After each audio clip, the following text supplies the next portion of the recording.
Naturelle, je suis celle qui ne porte pas de masse de collagène. Mes lèvres, mes cheveux, ma peau sont le cadeau de mes gènes.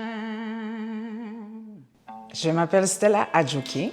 Stella, c'est le prénom que ma mère me donnait. Adjoki, c'est le nom que j'ai reçu en cadeau la première fois que j'ai été chanter mes chansons en Afrique, au Bénin. Et ça veut dire celle que l'on doit chérir, en langue yoruba. Fait que c'est un gros cadeau parce que moi, mon nom de famille à la naissance, c'était Jeté. Fait que c'est comme quand j'ai reçu ce nom-là, c'est comme si j'ai réalisé en fait qu'on pouvait se transformer, qu'on pouvait devenir quelqu'un à chérir même si on se sentait jeté. Puis finalement, il fallait simplement un instant pour que tout change. Fait que je suis devenue Stella Adjoki avec plaisir. Donc, je suis artiste guérisseuse. J'aime écrire pour guérir, j'aime chanter pour guérir, j'aime faire des conférences pour amener la guérison collective et j'aime aussi animer des constellations familiales pour pouvoir permettre aux gens de libérer des fardeaux du passé, mais aussi des traumas difficiles. Je peux pas choisir une chose parce que chaque chose amène quelque chose, je pense, à l'autre. Puis tout respire ensemble. Fait que ça dépend, je pense, des périodes. Il y a des périodes, je sens que là, j'ai vraiment besoin de chanter. Il y a d'autres périodes où je rentre plus en processus, où je suis en création. Fait que là, ça va être plus dans le silence, plus écrire. Puis après, il y a comme l'autre côté que j'aime partager tout ça. Fait que c'est comme mon monde intérieur qui va rencontrer l'extérieur et vice-versa. Je pense que j'ai décidé de m'ouvrir à toute cette abondance-là quand j'ai réalisé, en fait, que c'est ça, que tout était possible, puis que maintenant, on était dans un monde qui nous, je trouve, qui nous pousse un peu à faire comme s'il y a juste des lignes droites pour se rendre à certains endroits. Puis c'est comme si moi, j'ai réalisé que dans un écosystème, c'est plutôt circulaire, c'est plutôt rond. Fait qu'il y a comme quelque chose que je vois pas que ça s'arrête.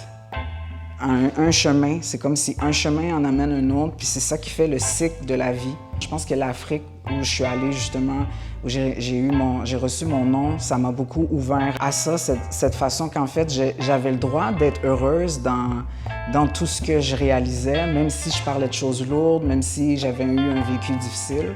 C'est comme si je réalisais que c'est tout ça aussi qui fait la beauté des choses.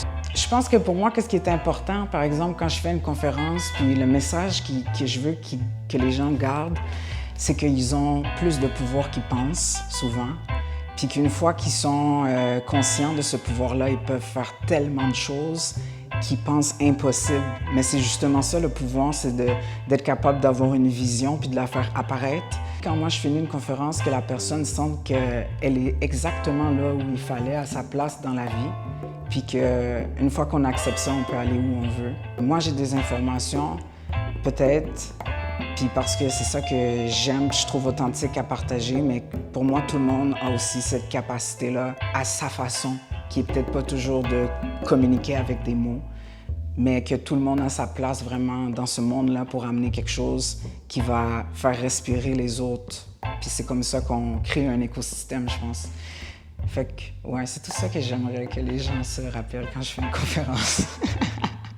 Je dirais à la petite Stella qui vient d'une mère polonaise et québécoise, d'un père jamaïcain, d'un beau-père haïtien qui a grandi en Gaspésie, qu'en fait, ta différence sera aussi ta plus grande joie. Un jour, ça sera ta plus grande joie.